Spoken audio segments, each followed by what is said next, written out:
harassed Obi's supporters at the rally in Abakaleke. So if the governor has come out to make this statement through his spokesperson, what do we believe? Policemen were there, firing the fire tear gas, as the report says, and it was all over in the news also. So which do we really take? The question I want to put to the governor, if he can have access to this interaction, is whether we have two governors in Ebonyi State.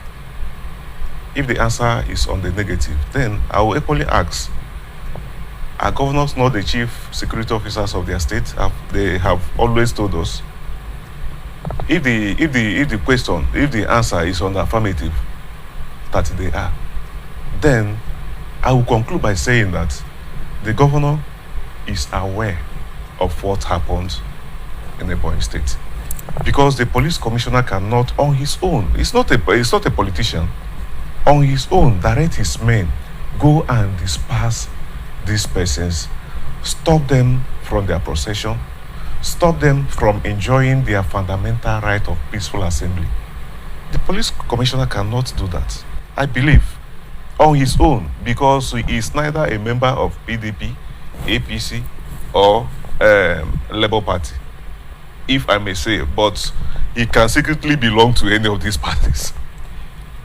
But the position he occupies actually restrains him from being a member of a political party. Now, the issue is this: if the police commissioner has on his own decided to go on that voyage by stopping these people, what does he want to achieve? That is just the question. What does he want to achieve? You know, politicians, they always cry in the afternoon and laugh in the night. They cry on the day and laugh in the night. So what a politician tells you is not what you take hooks, limes and sinker. You don't take it like that. Probably he has seen the public condemnation of what transpired in the Ebonyi State, and he wants to rescue his image. That was why he spoke through his media person, this Chuks Oko, that his hands were not involved. And he cannot play with the sensibility of Nigerians. All of us know, and we equally know, that what Chuks Oko said is what he ought to say.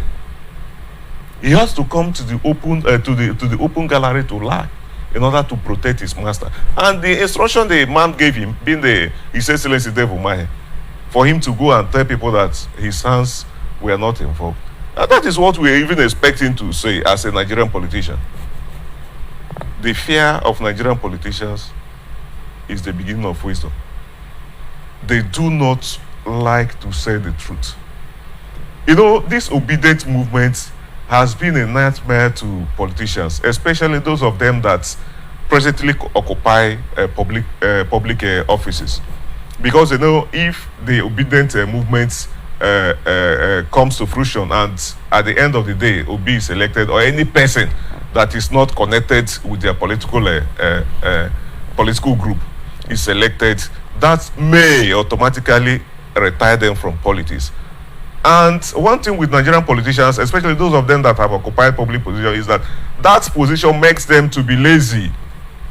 They do not, in fact, it makes them to be unproductive after occupying the political positions.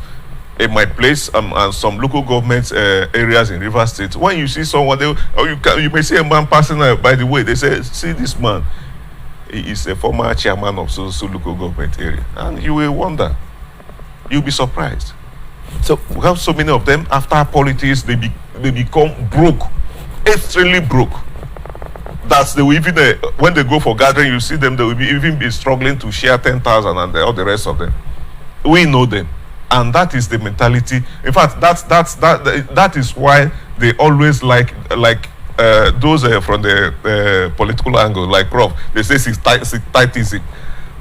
sectarism. That is what Nigerian politicians apply whenever they're in office, to make sure that they don't step an inch from that their seat. All right. So now